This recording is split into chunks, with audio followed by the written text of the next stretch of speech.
ladies and gentlemen. Welcome to the Esteemed FaceTime with Leaders, an initiative by World Development Corporation. I am Falak Saib Khan, anchor at World Development Corporation. FaceTime with Leaders is a platform for industry titans to share their experiences, thoughts, ideas, and best practices in order to inspire one another and future leaders. In a nutshell, we attempt to encapsulate the multi-decadal learnings acquired by these industry leaders.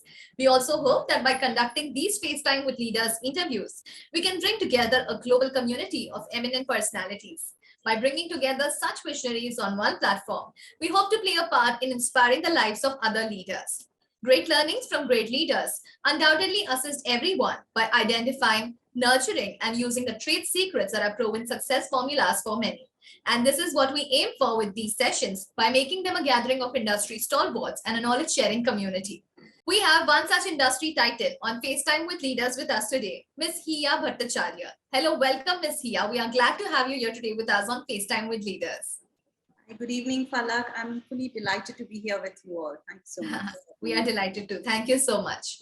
So let me give you a quick brief about Ms. Bhattacharya. She is a highly experienced and prominent designpreneur and outsourcing specialist with a career spanning close to 2 decades in the retail industry. She has extensive knowledge in business development, execution, and strategic turnkey operations. She has a great expertise in building key client relationships, resource management, and leadership.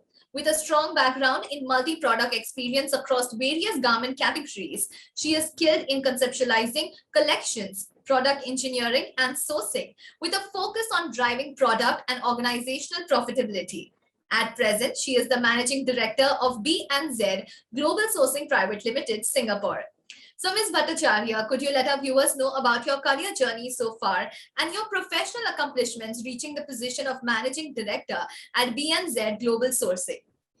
Thank you so much, Falak. Let me first introduce myself. My name is Hiya Bhattacharya, and like you said, I am known in my company as a designpreneur and a sales ninja. What I basically do is I'm a B2B exponential growth accelerator using design as a tool in the fashion and retail domain. I'm the founder and MD of my company, B&Z Global Sourcing Pte. Limited. What we do is we are an agency offering design and sourcing services to our clients worldwide in the fashion domain. Now, I started my entrepreneurial journey about close to after investing close to 2 decades in the industry. And before donning the entrepreneurial hat, I held the position of VP Design and Development in one of the major Indian buying conglomerates. I can proudly say that I'm one of the very few qualified fashion designers in the industry who have had a wide range of product experience. So from apparels, accessories, home linens, hard goods, you name it, and I've done it. And I'm very thankful for that. I'm an alumni of NIF New Delhi.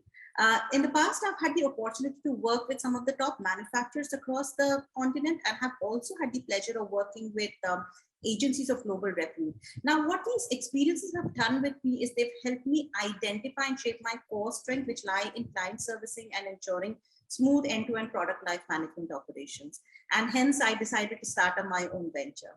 In my career, I could say, I've helped set up and establish several global retailers from ground up by helping them capture 10 times the market share in about a very, very short period of time, just by creating and sourcing beautiful yet commercial collections. And as a result of it, I'm humbled to say that today 70% of my clients are repeat clienteles, which speak about my deliverance and my company's deliverance. And all of this has really affected me, and my journey has been so influential in where am I today. So that is in a nutshell about what am I doing. That's really a great and interesting journey, I must say. So what are the biggest inspirations in your professional life? No, I seek inspiration from anywhere and everywhere. I mean, everyone, I think in the initial years of your life, your parents, your mother, father, your teachers, of course, they help you shape up your thinking. Most of the time, when people, when we come to an age where we are out and venturing into our career domains, but I think I have my source of inspirations have been people who've always played the underdogs and have yet managed to make an empire out of it. People who have shown grit, not that the others have not, but then they've had to face some adversity. So I think Karsan Bhai Patel has been like, the founder of Nirma. He's like, been instrumental in shaping, or rather giving me the courage and aspiration into becoming what I am today. I have been blessed with like, my own CMD, like in one of my previous companies, Mr. Snehadeep Agarwal, who I've had the chance to like, be with him in person and in life. So he's had a very good inspiration, like, a considerable amount of inspiration that he's inspired me to be in. So I think like, I have looked at a lot of people like Sanjeev Duggal, like, you call it Arundhati Bhattacharya. I think like, to be like, the CEO of PSU, I think she inspired me to be a lot. The Miss Dipali Goenka, of course, like, so there are many names. And having said that, like, not just professionally, I think I look at inspirations from my family. Like, my family has been my biggest source of inspiration in the terms like, my in-laws happen to have like, they happen to be Kashmiri Pandits, and they happen to face exodus. So the way they have like, come out of what they have come out, it's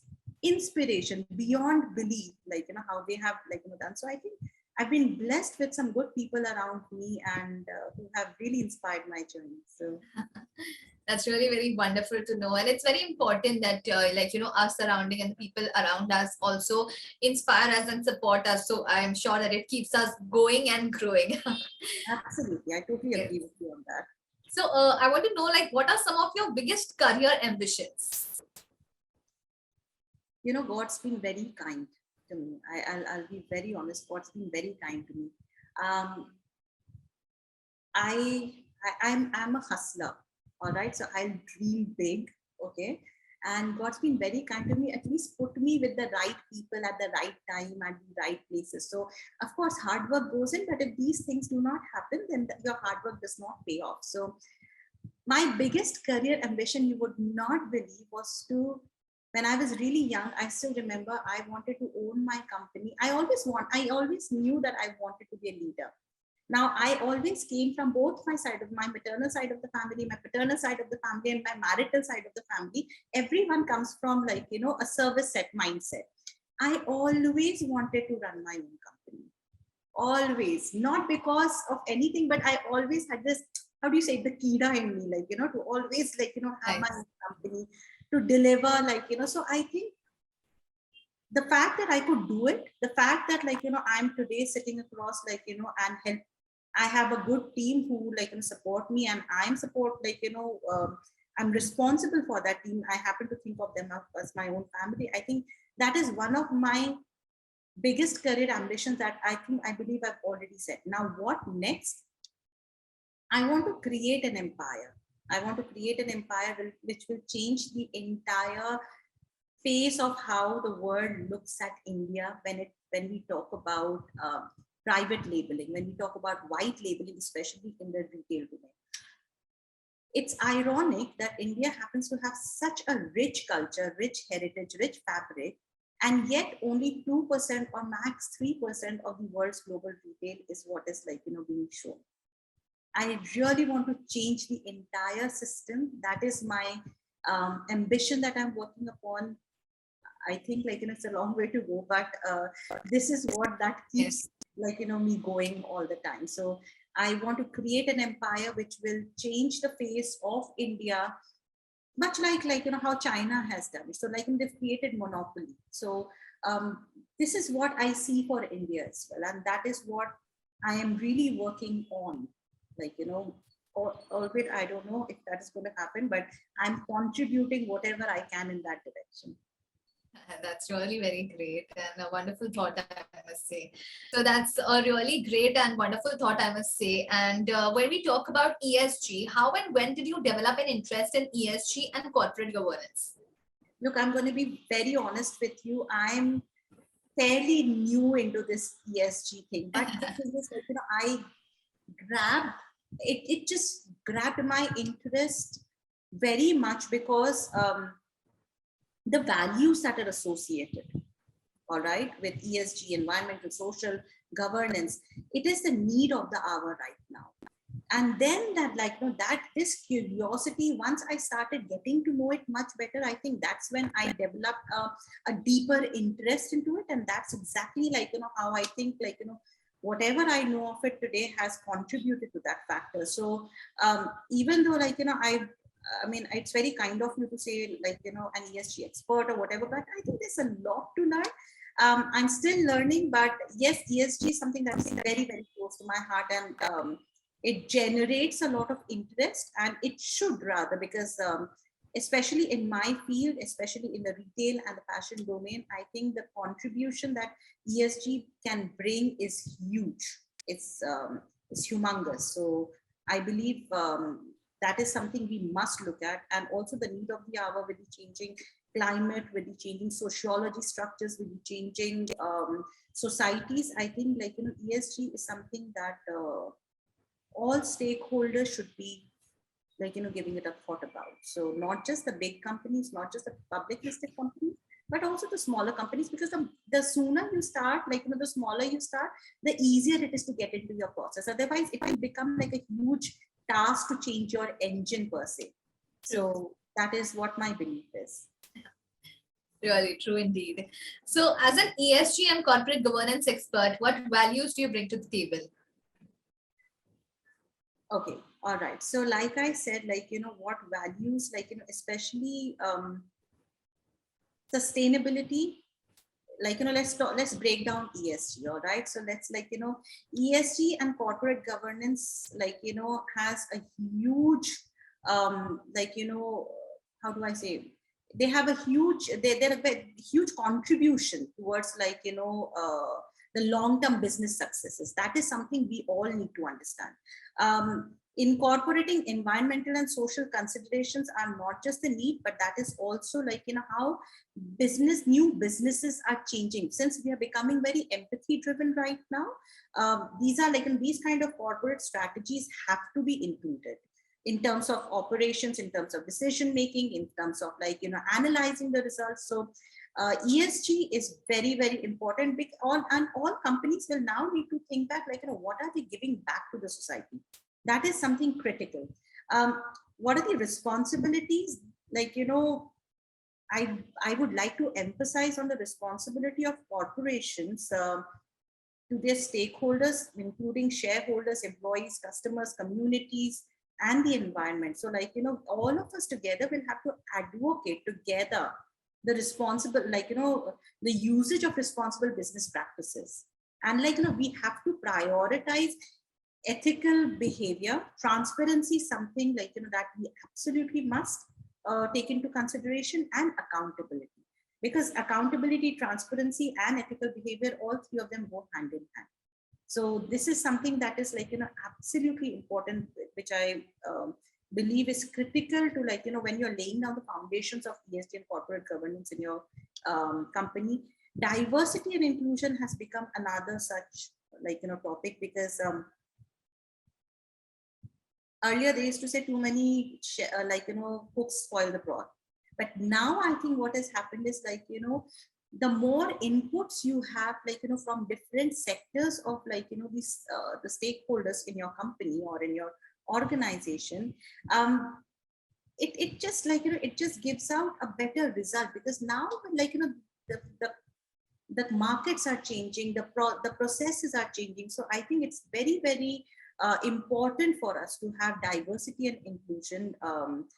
We have to advocate for diverse boards. We have to advocate for leadership team, bring in, like, you know, different leaders from different walks of life. I think, like, you know, slowly the whole concept of, like, you know, co-sharing, like, you know, understanding, like, you know, so that is becoming imperative for businesses to even survive. So it cannot anymore be my way or highway. So we have to have, like, you know, we have to be open to more responses coming in. We have to be open to, like, you know, see how is the market changing, how are your own stakeholders changing. So that is something, like, you know, is critical for creating long-term value. So that is what, like, you know, what happens when we leave this world? What are the values that we are leaving behind? What are the legacy that it's creating? Right. So this is something, like, you know, I believe, like, you know, we have to prioritize our long-term value creation over these short-term gains. Of course, like, these are also important, but like, these creation of long-term value gains can only happen when you start practicing ESG and corporate governance. So this is critical to, like, what I would say in today's world. Continuous improvements is needed. There has been a significant rise in the awareness and the demand of sustainable and ethical fashion. All right. Consumers have, like, are becoming increasingly concerned. That is a good thing about environment, about social impact of the fashion industry. And as a result, many fashion brands have been literally pushed into adopting social practices, such as using organic fabric or, like, recycled materials, reducing wastages, implementing fair labor standards. So all of this has, like, had a, I would say, like, a huge, like, change in my domain. Coming to another point that I would like to bring is, like, the new term, slow fashion movement. All right. The slow fashion movement has gained traction as an alternative to fast fashion. Now, slow fashion emphasizes quality over quantity, encourages mindful consumption. It promotes garments that are designed to last for generations, just exactly how it used to be before. All right. Now, what it also does is, now slow fashion also focuses on craftsmanship, ethical production, timeless style, rather than following, like, the fleeting trends. So I think slow fashion is also one such contributing factor. Third, I would, like, say is inclusivity and diversity. I mean, fashion industry has witnessed a growing emphasis on, like, inclusivity. There is a greater representation, in, you call it, in terms of models from diverse backgrounds, body types, ethnicities, in fashion shows and runways and campaigns. Brands are now recognizing the importance of embracing, like, diversity and inclusivity, because they want to appeal to a wider audience, which I think, like, it's absolutely fantastic, absolutely fantastic. No more is the fashion now restricted to a certain body type. Now fashion is available to all, yes, one and all, So indeed a wonderful thought, that I must say, and I'm hoping that you are successful in everything that you do. So when we talk about technology, what are some of the most remarkable changes you have seen in your field with changes in technology? And what changes do you expect to see with the advent of IoT, AI, ML, blockchain, big data, and Web 3.0? One thing that I would like to try to talk about, as in terms of, like, remarkable changes in my domain, has been digital transformation. With the advent of e-commerce, social media, like, it has revolutionized the industry totally.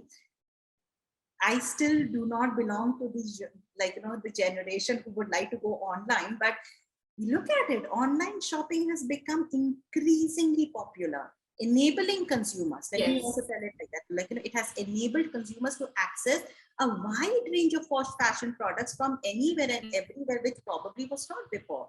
So social media platforms, for that matter, Instagram, TikTok, YouTube, has become influential, in shaping trends, in driving consumer preferences.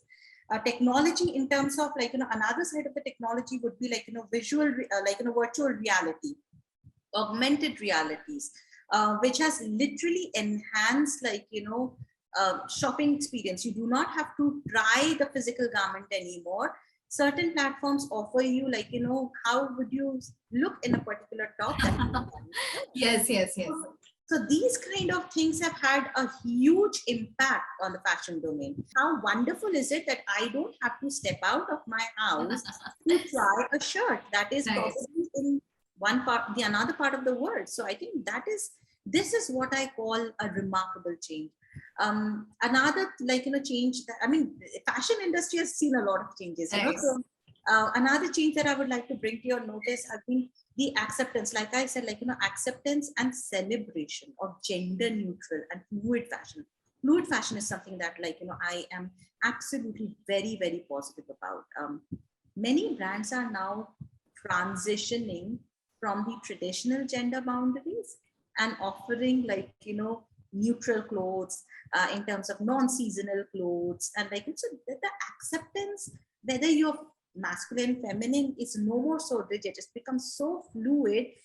It's wonderful. I think, like, I think it'll shape the psychology of the upcoming generation. Like, it may seem very insignificant right now, but in shaping the psychology of the generations to come, I think this is going to be imperative. Transparency, consumer experiences. Now, I think consumer has become very aware, like, about what they are buying, why they are buying, how much are they buying, because so much is available to them. So I think they want to know where their clothes are produced, who's making them. I still remember when I first started my journey, when I had gone to Europe, and I met a lady who was working in, incidentally, like, the dichotomy of this was she was working in one of the retail brands. I'm not going to name the brand, but she had no idea where the garments were being made. It was a terrible, terrible situation. How can you be in a country and in the same business and not know how are your garments made? So I think the whole concept of transparency, enhancing consumer experience, enabling and enriching customer knowledge, this has been, like, phenomenal. Now, coming back to the next segment of, like, your question about, like, new things like Internet of Things, artificial intelligence, I believe you said machine learning.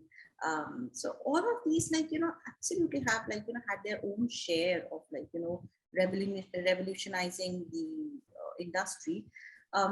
Internet of Things, of course, like, IoT has changed the way devices, objects connect with each other. Now we are so much more connected. It's just, isn't this just amusing that, like, you sitting in Bombay and I sitting in Gurgaon, we're connected as if we're just sitting across the table. Yes. So I think, like, the network connectivity into everyday objects, making it smart, making it capable of collecting and exchanging data. Yes, I think, like, this has led to advancement. A lot of work will also have to yet to be put in to ensure, like, that these things are used in the right direction. But however, like, these advancements in such fields have led to smart homes, industrial automations, healthcare monitoring, transportation systems. So yes, of course, like, revolutionize the world IoT.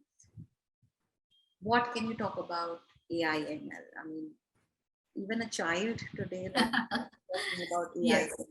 AI algorithms can analyze vast amount of data, learn patterns, make predictions, and all of these will only optimize the performance to continuous learning. So yes, the AI, ML, and these technologies have, like, and their applications in areas like personalized, like, recommendation for your clients, virtual assistant, fraud detections, autonomous vehicles, like, fantastic. I mean, I'm just so glad that I'm getting to experience, like, all of this in the lifetime of mine. Blockchain has literally decentralized, like, distributed the ledger technology totally. It has brought in, like, transparency, immutability, security in recording transactions. So I'm not the correct person to speak a lot about blockchain, but what I understand of it is, like, that it has disrupted industries such as the finance, supply chain management, healthcare, digital identity verification. So, like, a lot has, it has enabled secure and transparent transactions. Like, that is something I would like to say. I mean, like, I think big data has not only, like, just has allowed organization to uncover patterns, which in turn has already, like, helped in, like, providing for retail brands, like, what are they offering to consumers. Consumer behavior analysis, which I think is a big, like, change in the, like, industry. No more a collection is redundant, because now you have these tools with you to, like, to ensure whatever you're making is relevant and stay up to date. So, like, big data, I think, like, has also helped in risk management, healthcare research, like, I think, like, it's used in smart city planning. So big data has, like, really changed the way we look at the market, the total, like, market segment totally. And it has really, like, revolutionized the way brands operate. So like, corporations like Target, corporations like Inditex, they've been using big data for ever since right now. So like, and look at the way they have come across. Coming to your last was Web 3.0, also known as like, the semantic web or the intelligent web. It has truly enhanced like, how the discovery of enabling smart services. All right. It has promoted collaborations. It has promoted interoperability of like, different platforms and devices. So it truly is the intelligent web now. So like, so these technologies have transformed industries, opening up new possibilities, improving efficiency. So like, and that in itself is like, a huge change. Like, they've enabled decision-making powers, changing the way we live, we work, we take decisions in our like, day-to-day organization. So as they continue to evolve, I'm pretty sure like, we can expect even more significant changes and innovations in the future. Yes, very nicely you've explained how like each technology is very important to us. That's really nice. So as you know, we are building a community of industry magnets. The move is meant for cross-pollination of knowledge and building a knowledge-sharing community of corporate giants and industry experts. So what are your thoughts about these initiatives taken by Mr. Zishan Pathan, Mr. Hemal Mehta, and the whole World Development Corporation team? Look, I would like to first begin.